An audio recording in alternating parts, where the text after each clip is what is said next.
রোশনাই ধারাবাহিকে আমরা দেখেছিলাম রঞ্জন প্রসাদজি রোশনাইকে তার অতীত জীবনের গল্প বলছেন। উনি বলেছিলেন কিভাবে সুরঙ্গমার একটা সন্তান হয়েছিল রঞ্জন প্রসাদজির সাথে মেলামেশা করার ফলে। সন্তানটা কে জানতে চাইছে রোশনাই। তখন উনি আর চুপ করে থাকতে পারেননি।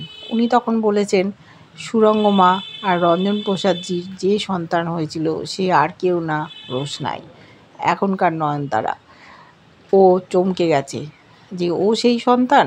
ও আর নিজেকে বাঁচিয়ে রাখবে না। সুরঙ্গমার ওর মা হতেই পারে না, ও নিজেকে শেষ করে দেবে। কিন্তু রঞ্জন প্রসাদজি বললেন, তুমি তো একা সুরঙ্গমার সন্তান নও, তুমি তো আমারও সন্তান। আমি তোমার বাবা, তুমি আমাকে বাবা বলে মেনে নেবে না? আমি হয়তো তোমার আর সুদর্শনার কাছে আসতে পারিনি, না হলে আমার প্রাণহানি হতো। এর জন্য তুমি আমায় ক্ষমা করতে পারবে না? ও এতদিন বাবার খোঁজ করেছে, কিন্তু বাবাকে সামনে দেখে আর সরে যেতে পারেনি, বাবাকে জড়িয়ে ধরেছে। উনি বলেছেন, আমি যদি সুদর্শনার মতো একজন স্ত্রী পেতাম, বন্ধু পেতাম, নিজেকে জীবনের শ্রেষ্ঠ একজন মানুষ হিসেবে বিবেচিত করতাম, কিন্তু আমার সে সৌভাগ্য হয়নি। সুরঙ্গমা সবসময় সুদর্শনাকে হিংসে করত, সেই জন্য ওর ঘাড়ের ওপর তার সদ্যজাত বাচ্চাকে ফেলে দিয়ে পালিয়ে গেছিল, কোনো দিন স্বীকার করেনি। এখন সকলে জেনে গেছে তুমি আমার সন্তান, তাই তোমারও বিপদ আছে। ভেবো না তোমাকে কেউ ছেড়ে দেবে, তোমার আমার দুজনেরই বিপদ। যে অঞ্জন প্রসাদ, সে কিন্তু আমাকে মারার চেষ্টা করবে। ওদিকে দেখেছি সুরঙ্গমা চলে গেছে অঞ্জন প্রসাদের কাছে, বলেছে যে গুরুজি, এখন তো আসল রঞ্জন প্রসাদ চলে এসছে, আপনি বরং কোথাও চলে যান, নিজেকে লুকিয়ে ফেলুন, না হলে কিন্তু সামনে বিপদ আসছে। উনি বলছেন, তার মানে তুমি আমার পাশে থাকবে না? তোমার পাশে তো আমি বরাবর থেকেছি, যা ওরা অপরাধ করেছে একসাথে। সুরঙ্গমা বলছে, দেখুন এতদিন তো অনেক কিছু করেছি, আমি আর এরকমভাবে থাকতে চাই না, আমি সৎ পথে থাকতে চাই। বলছে, বাবা তোমার হঠাৎ বোধোদয় হলো? বলছে, হ্যাঁ, এতদিন তো অনেক কিছু করেছি, আর আপনি তো ভালোভাবেই জানেন আমি রঞ্জন প্রসাদজির প্রতি একটু দুর্বল ছিলাম। আর ওর ওই মেয়েটাকে নয়নতারা, এটাই তো আমি বুঝতে পারছি না। রঞ্জন প্রসাদজি কি আবার বিয়ে করেছিলেন? সেই সন্তান ওনার, বুঝতে পারছে না। এবার সুরঙ্গমা বলছে যে, দেখুন গুরুজি, আপনি রঞ্জন প্রসাদজির যে খ্যাতি সম্মান সেটা এতদিন ভোগ করেছেন, কোটি কোটি টাকা রোজগার করেছেন, কিন্তু আর না, আপনি এবার আড়ালে চলে যান, না হলে কিন্তু আপনার ক্ষতি হয়ে যেতে পারে। এবার ওরা যদি কিছু জানতে চায়, আমি আপনার সম্বন্ধে সব কথা বলে দেবো। বলছে, তুমি আমার বিরুদ্ধে এইভাবে কথা বলছো, তোমার কত টাকা দরকার, আমি তোমাকে টাকা দেবো। কিন্তু সুরঙ্গমা হঠাৎ অন্য সুরে কথা বলছে, ও আর থাকবে না অঞ্জন প্রসাদজির সাথে। একটা সময় ভালোবাসত রঞ্জন প্রসাদজিকে, এতগুলো বছর পর হঠাৎ তাকে দেখে হয়তো নিজের মনের পরিবর্তন করছে, সৎ পথে থাকতে চাইছে। ওদিকে গুরুজির কাছে আছে রোশনাই। গুরুজি ওকে অনেক সান্ত্বনা দিচ্ছেন, নিজের সবটুকু দিয়ে তৈরি করবেন রোশনাইকে, যাতে ভবিষ্যতেও এই নাচের ধারাটা বয়ে নিয়ে যেতে পারে। রোশনাই চ্যাটার্জি পরিবার নিয়ে কথা বলেছিল। উনি বলেছিলেন, দেখো মা, ওরা যদি তোমাকে সত্যি ভালোবেসে থাকে তাহলে তোমার ঠিক খোঁজ করবে, আর তুমি ভেবো না যে তোমায় ভুলে যাবে। আর যদি তোমাকে সত্যি না ভালোবেসে থাকে তাহলে দেখবে তোমাকে ভুলে আবার নিজে বিয়ে থা করে কিংবা যে বউ আছে তার সাথেই সংসার করবে। এটা ওদের একটা পরীক্ষা, দেখা যাক পরীক্ষায় পাশ করে কিনা, সত্যি তোমাকে ভালোবাসে কিনা তুমি যার কথা বলছো। হঠাৎ করে একজন লোক এসে বলছে, আরণ্যক চ্যাটার্জি এসছে। এরা তো অবাক, আরণ্যক এখানে চলে এলো, বসতে বলিয়েছে। গুরুজি বললেন যে, যাও মা, তুমি নয়নতারার মতো সেজে এসো, আর তোমাকে যেভাবে কথা বলতে বলেছি ঠিক সেইভাবে কথা বলবে, না হলে কিন্তু তোমার বিপদ হবে। দেখি কেন এসছে, ওর চোখ দিয়ে জল পড়ছে, ও তো আরণ্যকে ভালোবাসে। সেই পরীক্ষাটাই রঞ্জন প্রসাদজি করতে চান। ঘরে গেছেন, আরণ্যক বসছিল, নয়নতারার সাথেই দেখা করতে এসছে আরণ্যক। উনি তখন বলেছে, তুমি আমার মেয়ের সাথে কথা বলতে এসছো, তা আমার মেয়েকে কিসের প্রয়োজন হলো? তখন আরণ্যক বলল যে আমি দেখতে চাই যে মেয়েটি মারা গেছে রোশনাই, তার মতোই আপনার মেয়ে দেখতে, তাই আমি একবার এসেছিলাম পরখ করতে। নয়নতারা চলে এসছে অন্যরকম পোশাকে, বলছে যে তুমি আমার সাথে দেখা করতে এসছো, কী দরকার বলো তো? ওর কথাবার্তা হাব ভাব অন্যরকম, কিন্তু গলার স্বর দেখতে একই রকম।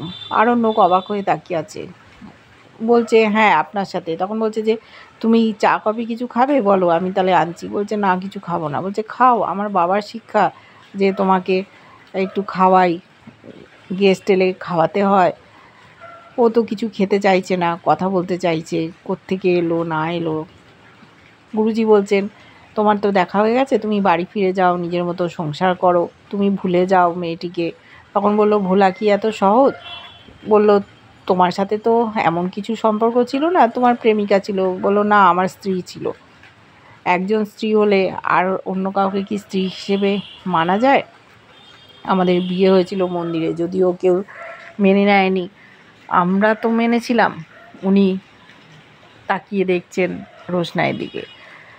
রোশনাই তখন বলছে তুমি কি আমার সাথে এইসব গল্প করার জন্য এসছো? আমি তো নাচ করছিলাম, আমার সময়ের মূল্য আছে, আমি কিন্তু চলে যাব। ওকে নিজের কাজে ফিরতে বলল। হঠাৎ করে রোশনাই বলে ফেলেছে ওনার তো ভালো জায়গায় চাকরি করার যোগ্যতা আছে, উনি ভালো অফিসেই চাকরি করেন। অবাক হয়ে গেছে আরণ্যক, বলছে আপনি কি করে জানলেন যে আমি চাকরি করি? ও তখন কায়দা করে বলল যে আপনি আমার ব্যাপারে সব খোঁজ খবর নিতে পারেন, আমি নিতে পারি না? আপনার এক বন্ধু এসেছিল, বলল যে আপনি ভালো চাকরি করেন, খুব জোর বেঁচে গেছে। তারপর বলল আপনি কিছু খান, পরোটা খাবেন? তখন বলছে না আমি কিছু খাবো না। ওর সন্দেহ হচ্ছে, ও মাঝে মাঝে এখানে আসতে চায়। কোনো রকমে জোর বাঁচা বেঁচে গেছে রোশনাই। চলে গেছে আরণ্যক, বাড়িতে গেছে, গরিমা অপেক্ষা করছিল। গরিমা নিজের ব্যাগপত্র নিয়ে রেডি, ও চলে যাবে, ওর মাকে বলেছে। এখানে আর ওর থাকতে ভাল লাগছে না। ও আরণ্যকের ঘরে থাকে, আরণ্যক গেস্ট রুমে থাকে। ও কি করে থাকবে, কি পরিচয়ে থাকবে? নিজের স্বামী, সে অন্য একটি মেয়েকে ভালোবাসে, মরে গেছে, তাও সে অন্য আরেকজন মেয়ের পেছনে ছুটে বেড়াচ্ছে, এটাও মেনে নিতে পারছে না, যেটা খুব স্বাভাবিক। আরণ্যক বোঝানোর চেষ্টা করছে যে সবাই তো আমাকে ছেড়ে চলে যাচ্ছে, তুমি আমাকে ছেড়ে যেও না প্লিজ। তখন বলল দেখো তুমি যে কাজটা করছো সেটা কি ভালো লাগছে বলো? আমি কেন থাকবো? রোশনাই তো আর ফিরে আসবে না, ও চলে গেছে। তখন বলল কি করে বলছো ও আর বেঁচে নেই? বলল আমরা তো সকলে ওর বডিটা দেখেছি, কিন্তু বডি তো খুঁজে পাওয়া যায়নি। গরিমা বলছে বডি পাওয়া যায়নি ঠিক, হয়তো কেউ পেয়েছিল, ভয়ের চোটে আবার ভাসিয়ে দিয়েছে। বলছে একটা মৃতদেহ কেউ আবার ভাসিয়ে দেবে? তা কখনো হয়? হঠাৎ করে উঠে দাঁড়িয়ে বলছে রোশনাইকে কে খুন করলো? বলছে আমি নিশ্চয়ই করিনি। বলছে না তোমাকে আমি বলিনি। ও সকলকে জানিয়ে দিয়েছিল রোশনাইয়ের বাবার পরিচয়, রঞ্জন প্রসাদ জি ওর বাবা। সবাই শুনে অবাক হয়ে গেছিলো, বলেছিল কি করে জানলে? বলছে আমি অনেক দিন আগেই জানতাম, কিন্তু আমি কাউকে বলিনি। মুখ চাচাই করেছিল বাড়ির লোকজন অবাক হয়ে। তারপর বলছে দেখো আমার মনে হয় যে নয়নতারা মেয়েটা রোশনাইয়ের মতোই দেখতে, কিন্তু এটা কে? আর রঞ্জন প্রসাদ এরাই বা কারা? গরিমা বলল দেখো আমার মনে হয় গুরুজিরা দুই ভাই, অনেক দিন পর হয়তো পাশাপাশি এসছে, দাঁড়িয়েছে, আমরা দেখতে পেয়েছি। তাহলে নয়নতারা কে, যে কিনা রোশনাইয়ের মতো দেখতে? বলল এরা যেমন দুই যমজ ভাই, ওই রকমই হয়তো একই রকম দেখতে দুই বোন। এই নিয়ে ভাবার কি আছে? ও তো আর রোশনাই নয়, রোশনাই তো মারা গেছে, তুমি কেন ওর পেছনে ছুটছো? নয়নতারা কোনো দিন তোমার কাছে আসবে না তোমার ভালোবাসা স্বীকার করবে? দেখো আমি তো তোমাকে ভালোবেসেই এখানে থাকতে চেয়েছিলাম, আমার আর এখানে থাকার ইচ্ছে নেই। অনেক বোঝাচ্ছে গরিমাকে, সবাই তো আমায় ছেড়ে চলে যাচ্ছে, তুমি প্লিজ যেও না, হাত জোর করে বলছে। আমি তো বলছি তুমি এখানে থেকে যাও। ও থাকতে চায় ভালোবেসে, কিন্তু ওরও একটা আত্মসম্মান বোধ আছে। আরণ্যক যা যা কাজ করছে সেটাও মেনে নিতে পারছে না। এদিকে আরণ্যকের মনে হয়তো কোনো প্ল্যান চলছে, যেটা গরিমা জানতে পারছে না। রোশনাইয়ের খুনিকে ধরতে চায়।